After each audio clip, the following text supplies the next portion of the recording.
The afternoon was heavy with heat, the kind that made the world seem to shimmer and slow down.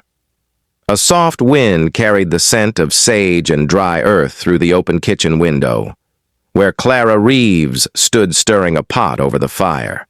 Her apron was dusted with flour, and the back of her neck glistened with sweat, a strand of hair sticking stubbornly to her cheek.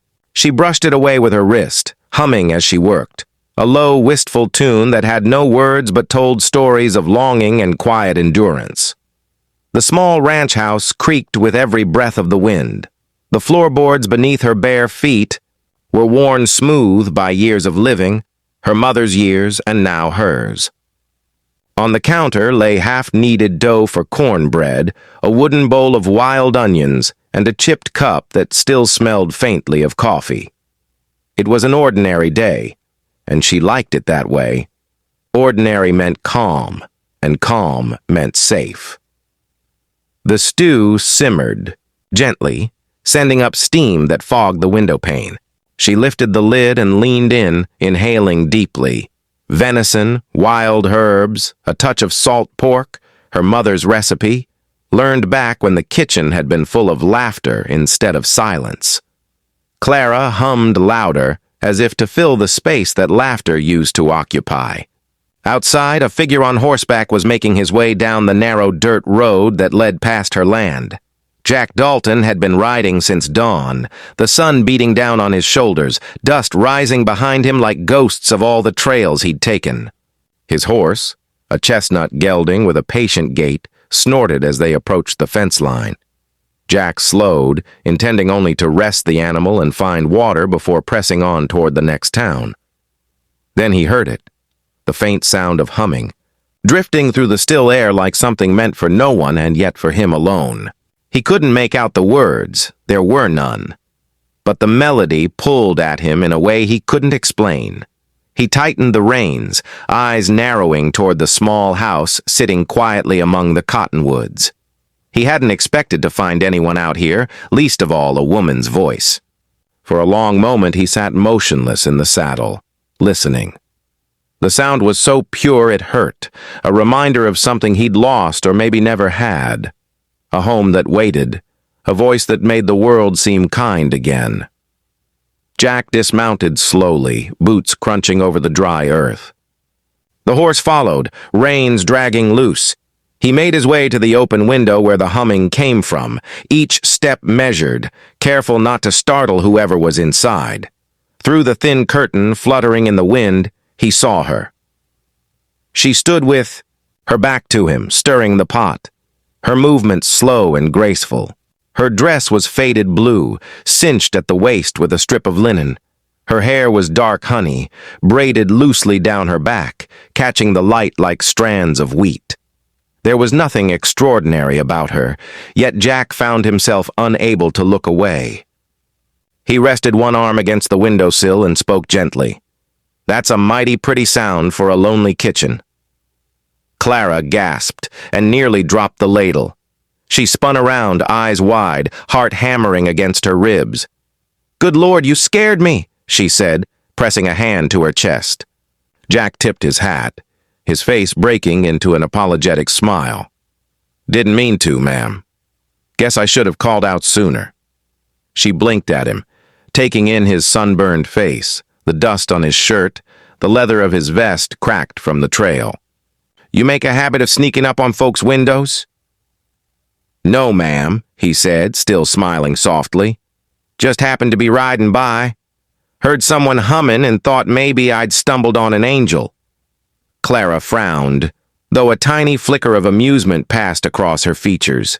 "Angel or not, you're standing awful close to my stew." Jack chuckled. "Fair enough. Smells too good to ride past, that's all."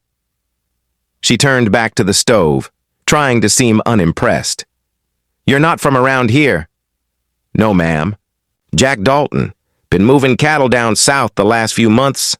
Thought I'd find water before sunset." "There's a trough out back," she said. "For your horse, not for you." He grinned. "I'll take that as fair hospitality." She didn't answer, but her lips twitched like she was fighting a smile. When he turned to lead his horse to the trough, she watched him through the curtain, tall, broad-shouldered, moving with the kind of easy strength that came from a lifetime of hard work.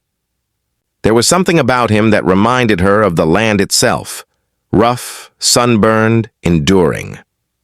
When he came back, he stood by the open doorway this time, hat in his hands, polite as a preacher. "Didn't mean to interrupt your cooking. Smelled like heaven and got the best of me." Clara crossed her arms, studying him. "You planning on standing there till the sun goes down?" He tilted his head. "That depends on whether you'll take pity on a man who's been eating jerky and dust for 3 days. She hesitated, then sighed.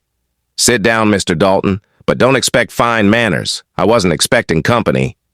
He smiled, relief flickering through his eyes. "Reckon I'll take my chances."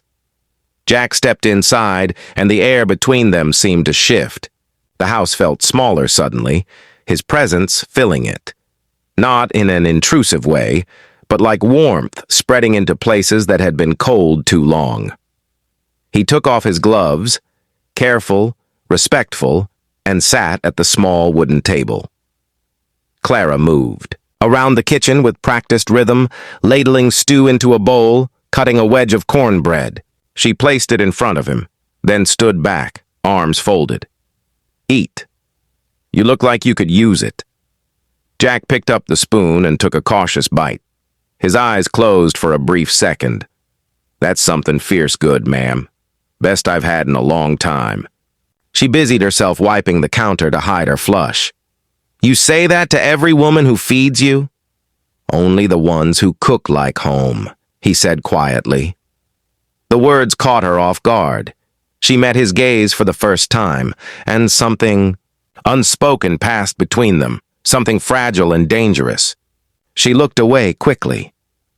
The lamps burned low, their light soft and gold against the kitchen walls. The storm that had been a whisper on the horizon now rolled closer, thunder muttering beyond the hills. Rain tapped the roof in slow, uncertain drops, like fingers testing a tune. Inside, the world was smaller. Just 2 people, 1 table, and the soft hiss of fire. Clara poured the coffee carefully, her hands steady though her heart was not. The air smelled of earth, smoke, and something faintly sweet, cornbread cooling on the counter. Jack sat with his elbows resting on his knees, hat off, his dark hair slightly damp from when he'd gone out to check the horses. He looked different in the lamplight, less like a stranger, more like a man who belonged somewhere, even if only for a night. She handed him a cup. "It's strong," she said. "Might put hair on your chest." Jack chuckled, taking it from her. "Then it'll fit right in with the rest of me." She smiled, small, fleeting, but real. It had been so long since someone made her smile without trying. She sat across from him, her hands cupped around her own mug, the steam rising between them like a fragile veil. For a while, they said nothing. Outside, the rain came harder, drumming steady now. Jack's gaze wandered over the kitchen, the shelves lined with jars of preserves, the threadbare curtain, the framed tintype of a couple who looked older than their years. "Your folks?" he asked quietly, nodding to the photo. Clara followed his eyes and nodded. "Mama and Pa. They built this place when there wasn't much here but wind and hope. Both gone now." He looked down. "I'm sorry." She shrugged, though her eyes softened. "Life takes, you learn to let it." Jack turned the mug in his hands. "You said you don't feed strangers. Guess I ought to thank you for making an exception." "You stopped being a stranger when you complimented my stew," she said dryly. He laughed, a warm, low sound that filled the room. "Then I'll have to find more things to compliment." "Careful," she warned, but her voice had lost its edge. "I might start thinking you're after something." Jack's smile faded into something gentler. "Maybe I am." The words hung in the air longer than either of them expected. Clara looked down into her coffee, her heart beating louder than the rain. "You talk smooth for a cowboy, Mr. Dalton." He took a slow sip. "I just say what I mean." There was honesty in his tone, simple, quiet, without pretense. It disarmed her more than charm ever could. She set her cup aside, stood, and began clearing the table to give her hands something to do. He rose too, out of courtesy, gathering the empty bowls. When their fingers brushed, the touch was brief but enough to make her breath catch. "I can manage," she said softly. "I don't doubt that," he replied. "But maybe you don't have to, just for tonight." Clara turned to the sink, staring out at the black stretch of rain beyond the window. Lightning flashed across the plains, bright and cold. The world felt endless out there, lonely and wide, but in this small kitchen, it was close, almost tender.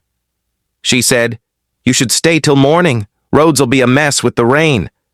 Jack hesitated. "You sure? Folks might talk." "There's no one within 10 miles to talk," she said, not quite smiling. "You can take the cot by the fire." "He,"